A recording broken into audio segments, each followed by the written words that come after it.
Well, good evening, everyone. It's April 21st, 2021. I just want to say, as I did before, thank you for the positive comments that I've received on my YouTube channel and via social media. I really enjoy doing this. Just kind of fun for me. All the music I present to you, I'm not a musician. I wish I were. I'm just sort of a neurotic collector and, really fanatical music junkie. So anyway, as with before, I'm going to rank some albums. I find ranking tends to be the way to talk about a lot of music and not a lot of time. It's kind of a cheat, but that's all right. So I'm going to rank my 10 favorite live albums from the 1970s. Now, this is regardless of genre. I thought about doing the top 10 rock albums, and because I'm not, you're going to see a few glaring omissions. I'll tell you right now, spoiler alert, if I were doing top rock albums, Kiss Alive would be on here. It's not. Rainbow Live on Stage would be on here. It's not.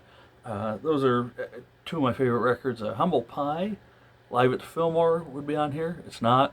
So anyway, let's get to what is. That's the most important thing. So these aren't really necessarily ranked 10 through 1, sort of, kind of. The top three are really sort of solidified. The rest could, they could sort of intertwine. They could change at any given moment. First one, to start us off, it's really hard to pick a set list for a band that has so many great albums, and even at the time they only had a handful.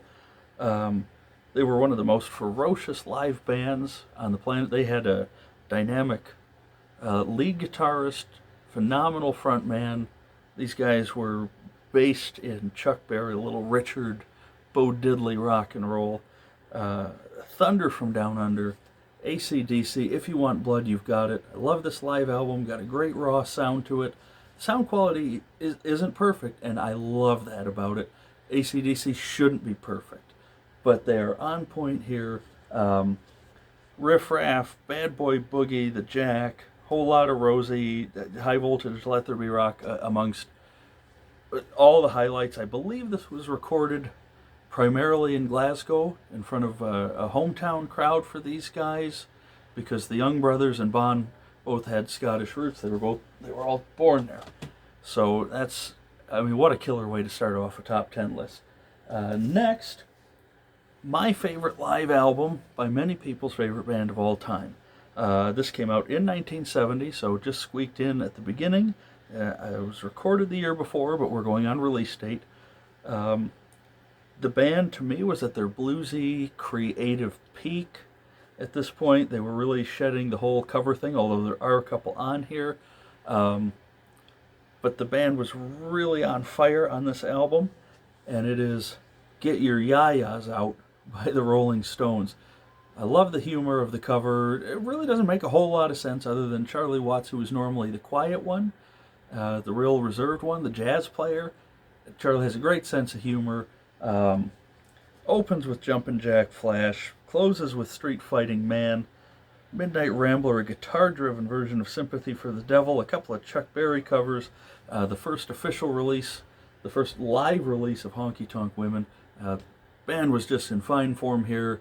Mick Taylor was fresh into the band, injected some new blood. Really loved the playing on this great live rock and roll album. Then we move really in a different direction altogether. And this guy and his music have been with me for so many years, as they have a lot of you out there. He's one of those where, regardless of what your primary kind of music is, you at least respect him, you appreciate his musicianship, amazing songwriter, really kind of everybody's guru. And this is Willie Nelson, Willie and Family Live, recorded in Lake Tahoe, 1978. The Stardust album was just coming out, or just had come out, as well as the Waylon and Willie duets. So there's Georgia on My Mind here. Mamas Don't Let Your Babies Grow Up to Be Cowboys, of course, opens and closes with Whiskey River, medley of some of his songs, medley of the Red-Headed Stranger album, which is what really put him into the mainstream popular consciousness. Bloody Mary Mornings, very ferocious, very fast-paced. Great rendition of Rodney Crowell's Till I Gain Control Again. So yeah, it's a double live album. It captures an entire show. Willie was at his one of his many peaks here. Musicianship is great.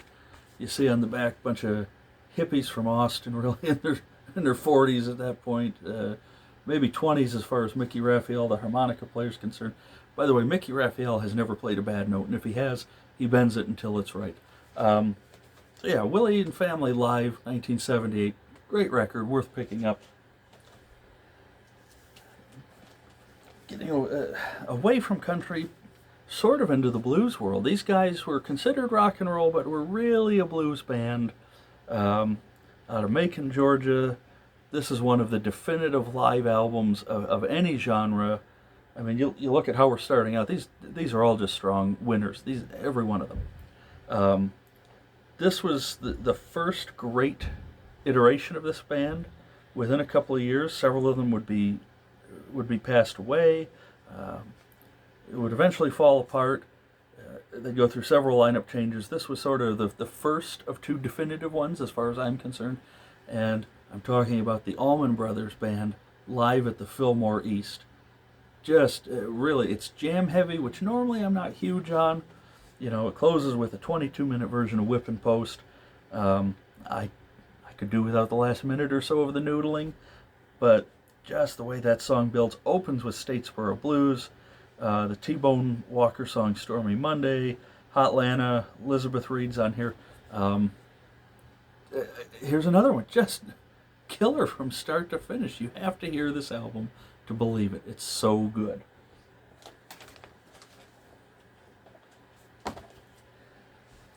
And sticking with a blues theme here, one of the unheralded, let me back up a little bit. After the initial birth of the Chicago blues with Muddy and the Wolf in the late 40s and early 50s, in the late 60s and 70s there would be a renaissance, a little harder driving version of the blues, maybe influenced by rock, but definitely a little edgier, more roadhouse style, because a lot of these folks had lived in Chicago even longer, and there were so many great singers and players. Guitar heroes were they could be found at every place, every blues club in town. One of the absolute best. I love this guy's gruff vocals. I love his stinging guitar. He got his professional big break playing drums for Albert King, but he broke out on his own. Thank goodness he did. Sun Seals Live and Burnin'. This is recorded at the Wise Fools Pub on the north side of Chicago, 1978. This was his third record on Alligator Records, who I love to pieces. So much of what they've put out is so great. A.C. Reed, the great sax player, guests on here. Solid band. I Can't Hold Out, Shadows Fallen, real slow burning blues of The Woman I Love, Hot Sauce, which was one of his signature instrumentals from his first record. Sun Seals Live and Burnin'. If you're not a blues fan, pick it up. If you are a blues fan, you probably have it, but if you haven't, again, pick it up. And then, now, we're getting into the real heavy hitters here. This is one with a lot of musical diversity. The first half is acoustic, the second half is electric. I prefer the electric side, I spin that more. But with classics like After the Gold Rush, The Needle and the Damage Done, Sugar Mountain, on the acoustic side, you can't go wrong. I can only be talking about Uncle Neil, Neil Young and Crazy Horse Live Rust from 1979. There was an accompanying feature film at the time, if you want all the visuals that go with it. The electric sides, the second half, the sides 3 and 4, Sedan Delivery, Powderfinger, Cortez the Killer, Cinnamon Girl, Like a Hurricane, my favorite version of Like a Hurricane on here, Hey Hey My Into the Black, and Tonight's the Night. Neil was grunge years before the term was ever invented. I don't know how he coaxes the sounds out of his guitar. He still sounds great, but here, 1979, Neil was musically at one of his many peaks. Check this album out. I bought this 3 years ago. The cover has some ring wear, but the vinyl was in near mint condition. The owner who had it before, I have no idea who it was, took phenomenal care of his records. So I have to thank whoever it is for that.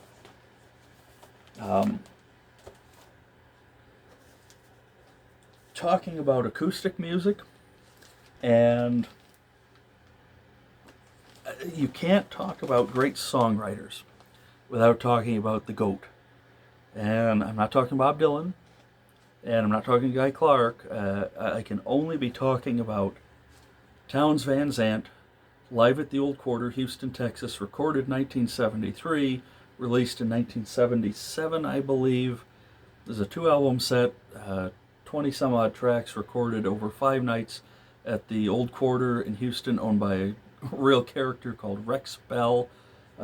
It's just Townes and his guitar. Many people point to this as being sort of the holy grail of Texas songwriting, and with good reason. Poncho and Lefty, Two Girls, If I Needed You, White Freightliner Blues, To Live Is to Fly, Rex's Blues, No Place to Fall, Kathleen, Tower Song, Waiting Round to Die, Tecumseh Valley, Lungs. Those are just some of the highlights.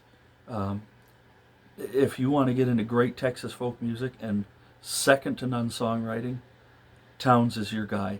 It's not for the faint of heart, and it's not background music. This is music you have to pay attention to. But Townes has been a huge part of my life for a long time musically. Somebody once said, "Townes, why are your songs so sad?" He said, "They're not sad, they're hopeless." But that was very tongue-in-cheek, not entirely true. There was always a glimmer of hope and humor in amongst what he did. What a single live album now. I just picked up this year. I finally just found an original pressing of this, and we're going back to Chicago for the blues. We're going to the godfather of the electric blues, Muddy Waters. He had revolutionized how music sounded in the late 40s and 50s and early 60s even. He sort of lost his way recording-wise because of his record label. Parted ways with them in the mid-70s, was sort of adrift after a few so-so records at best. Not bad, but not up to his caliber. Johnny Winter, the great blues rock guitar player from Texas, kind of came and rescued him, signed him to his own label, got the Hard Again record, which is my favorite studio blues album, got I'm Ready. After this one, there would be King Bee, but this one was recorded live in Detroit and a couple other places. Muddy Mississippi Waters live. Again, it's one, there's only 7 songs on it. Every one is just heavy-duty blues. You look at Mud on the back cover, he was enjoying a career renaissance, having just the time of his life. Opens with just a epic version of Mannish Boy. She's 19 years old, 9 Below Zero, Streamline Woman, Howling Wolf, Baby Please Don't Go, and Deep Down in Florida. And you want to know what the blues sounds like? If you've never listened to the blues, start here. Killer lineup, great songs. Muddy was in his mid-60s and he sounded better than ever. No exaggeration, better than ever. This one, I love this album. I've had it for many, many years. It's getting pretty beat up. It's worn. It was recorded in 76 and 77, and it has some of the most over-the-top, Chuck Berry-inspired, blues-based rock and roll you'll ever hear, and some of the most insane guitar histrionics, great rhythm section, great songs, an artist really in his prime, at the height of his powers. And I'm going to hold this up, but before I do, I feel bad for saying this, but I'm going to preface it by saying there are no politics involved. Don't want to hear about it below. Doesn't matter if you agree, disagree. The fact is, Ted Nugent on Double Live Gonzo remains one of the definitive live rock and roll statements in the history of the music. This album is, unparalleled as far as its style and genre. Ted was and remains a monster on the guitar. Great White Buffalo on here. Just what the doctor ordered. Stormtrooping, Stranglehold, much more amped up version of Baby Please Don't Go than Muddy. The closing 10-minute plus Motor City Madhouse. Gonzo doesn't even begin to describe it. Do yourself a favor. If you love Ted, you probably have this. If you've never heard of him, check it out. Even if you don't like Ted, but you love good loud rock and roll, this is the album for you. I play this. I've played this so many times over the years, I really need to buy another copy. So that's 9.